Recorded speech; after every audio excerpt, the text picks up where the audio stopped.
Hey guys, so this is going to be part two. Sorry about part one ending abruptly. Didn't realize that my specific editing software only goes to 15 minutes. So here's the rest of part one.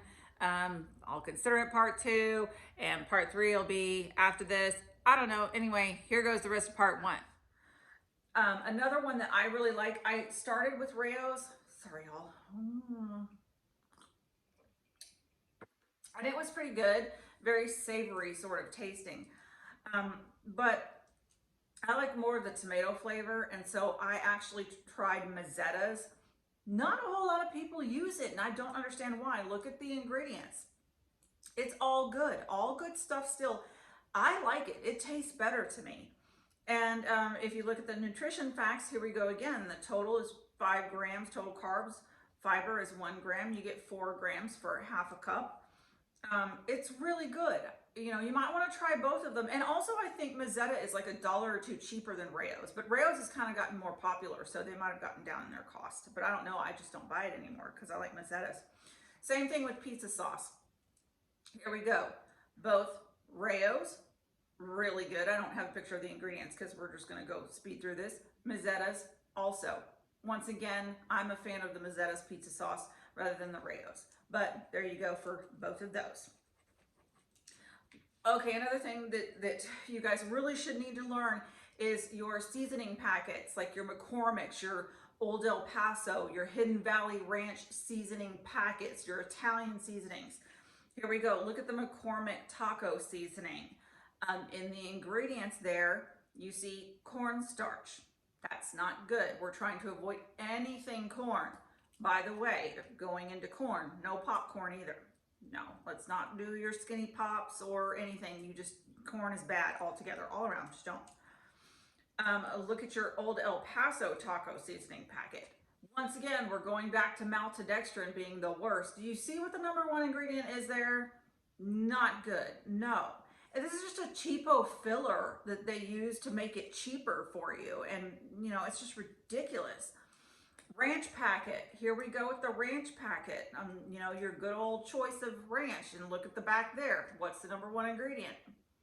It's just not good. You see tons of recipes that have this ranch packet in there and the taco seasoning packet, and it's just not good. But once again, if you're dirty keto, I guess it's okay. But really, honestly, you know, sugar is 65 on the glycemic index and maltodextrin is 110. Okay, so you're doubling pretty much your sugar amount for this taco seasoning packet when you can just make your own taco seasoning or your own ranch. I mean, there's recipes. I have a taco seasoning recipe that's fantastic. I use it all the time. Butter. All butter is good. Salted, unsalted, doesn't really matter. Here we go with the Kerrygold. Kerrygold is also, that's like the top notch of keto.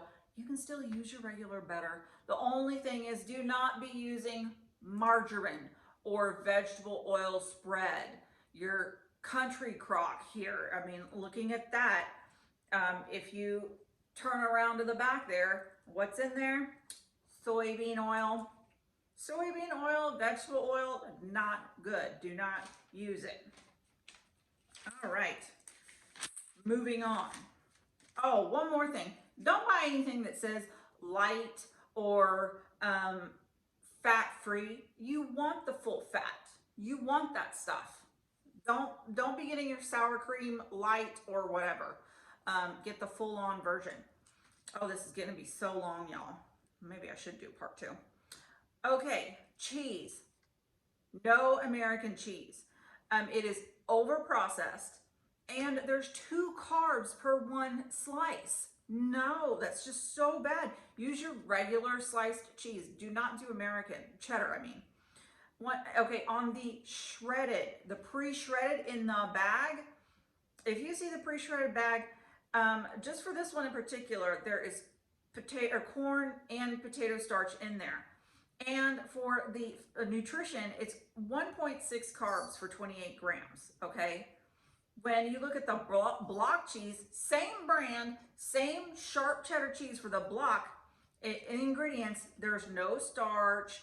That whole potato starch and all of that in the pre-shredded is for like anti-caking agents and things. So, I mean, And look at the carb on this, 0.5 carbs. So you're getting 1 carb less for the same serving if you would have gotten the pre-shredded stuff.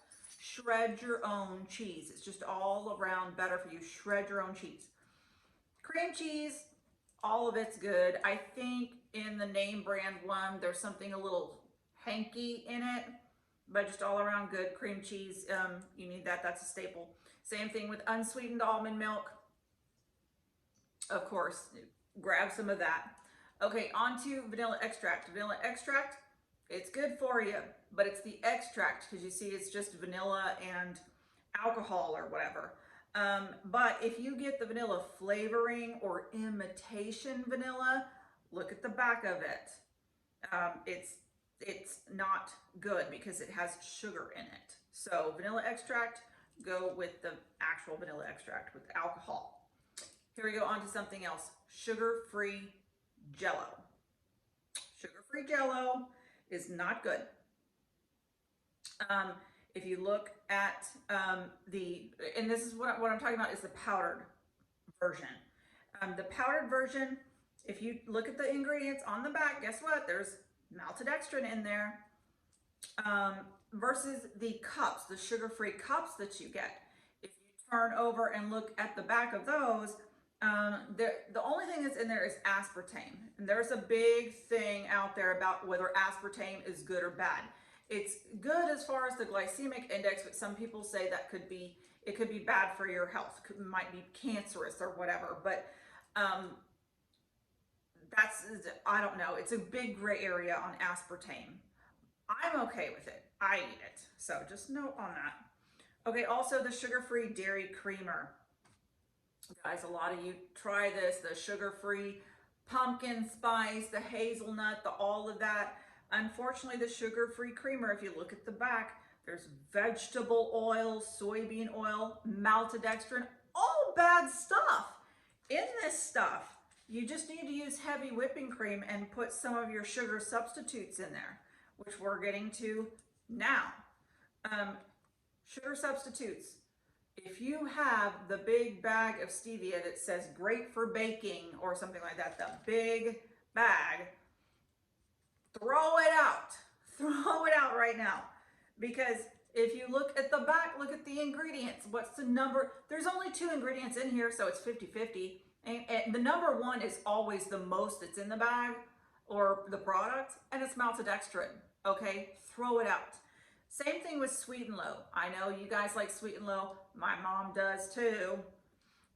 But if you look at the ingredients, there's dextrose and also about a gram of carbs in this one little packet so you're gonna waste your 1 carb that you have maybe 20 of or whatever on coffee. No, when instead you can be using, I use this for my Tazao or Tazao tea. It's pure.